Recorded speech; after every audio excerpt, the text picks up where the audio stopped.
Bit more analysis about all of this with our Kethevane Gorjestani, who joins me on the set. Now, Kethevane, we are now a week before Donald Trump is going to take office, and already the incoming president is playing the blame game. Yes, and Donald Trump has been spending the past few days really attacking the Democratic leadership of the state of California, him and his allies, really focusing mainly on two targets: the governor, Gavin Newsom, as well as the mayor of Los Angeles, Karen Bass. Now, when it comes to Gavin Newsom, Donald Trump really went out and attacked him, saying that this was all his fault, that he was incompetent.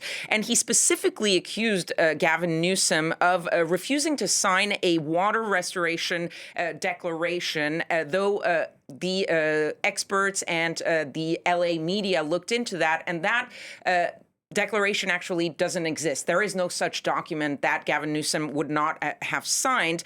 But what Donald Trump is saying is that Gavin Newsom somehow wanted to protect essentially worthless fish. Those were the words of the incoming U.S. president. And what he's actually referring to is something that happened during his first term back in 2020, when there was a presidential memorandum. Donald Trump wanted to divert some of the water from Northern California down further south to help the farmland. Newsom didn't block it, but he was opposed to it in part to protect some endangered species, endangered wildlife. In the end, it was the Attorney General of California that blocked that memorandum.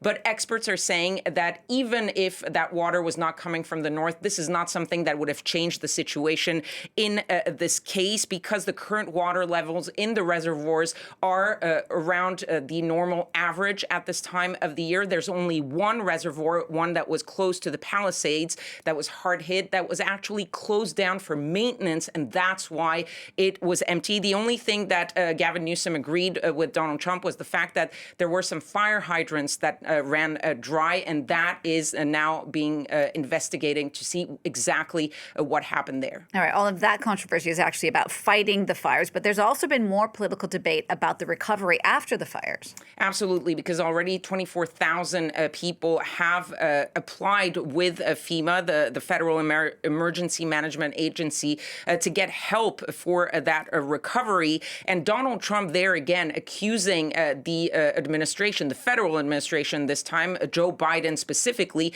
of not leaving him any money in the FEMA fund. That is not really true, because yes, that money was depleted at the end of last year because of already some of the natural disasters that took place, including Hurricane Helene.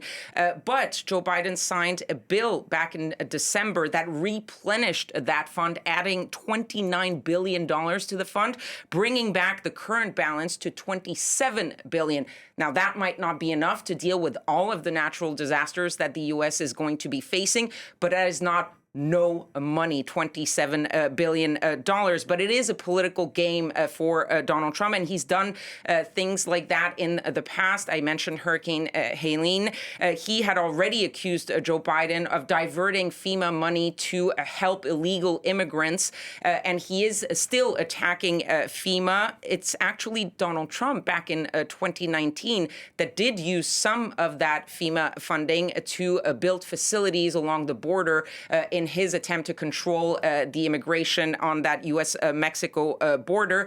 What we don't know is what Donald Trump will do with FEMA when he takes office, because he has vowed to cut heavily into federal budgets, but he has not said anything specifically on FEMA, even though he has attacked the way that organization is being run. All right, Kethevane, thank you for that. France 24's Kethevane Gorjestani.